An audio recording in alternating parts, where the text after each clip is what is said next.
കാസർഗോഡ് ഹനാൻ ഷായുടെ സംഗീത പരിപാടിക്കിടെയുണ്ടായ തിക്കിലും തിരക്കിലും നിരവധി പേർക്ക് പരിക്ക്. ജില്ലാ പോലീസ് മേധാവി നേരിട്ടെത്തി പരിപാടി നിർത്തിവെപ്പിച്ചു. ആളുകളെ പിരിച്ചുവിടാൻ പോലീസ് ലാത്തി വീശി. കാസർഗോഡ് പുതിയ ബസ് സ്റ്റാൻഡിന് സമീപമുള്ള ഒരു ഗ്രൗണ്ടിലാണ് ഈ പരിപാടി സംഘടിപ്പിച്ചത്.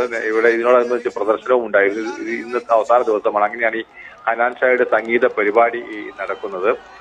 ഇതിൽ ഈ ഗ്രൗണ്ട് എന്ന് പറയുന്നത് വളരെ കുറച്ച് ആളുകളെ മാത്രം ഉൾക്കൊള്ളാൻ പറ്റുന്ന ഒന്നാണ്. ഉള്ളിലുള്ള ആളുകൾക്കാൾ കൂടുതൽ ആളുകൾ പുറത്ത് കാത്തു നിൽക്കുന്ന ഒരവസ്ഥ വന്നു. അങ്ങനെ തിക്കും തിരക്കും ഉണ്ടാവുകയായിരുന്നു.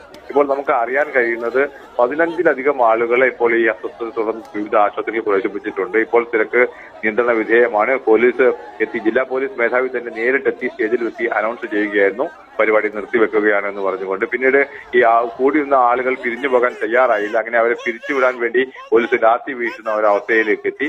ഏതായാലും ഇപ്പോൾ ഈ പരിക്കേറ്റവരുടെ നില ആരുടെയും ഗുരുതരമല്ല എന്നാണ് നമുക്ക് അറിയാൻ പറ്റും. പലർക്കും ശ്വാസതടസ്സം ഉണ്ടാവുകയും മറ്റ് അസ്വസ്ഥതകൾ ഉണ്ടാവുകയും ചെയ്തതിനെ തുടർന്നാണ് ഇപ്പോൾ ആശുപത്രിയിൽ പ്രവേശിപ്പിച്ചിരിക്കുന്നത്.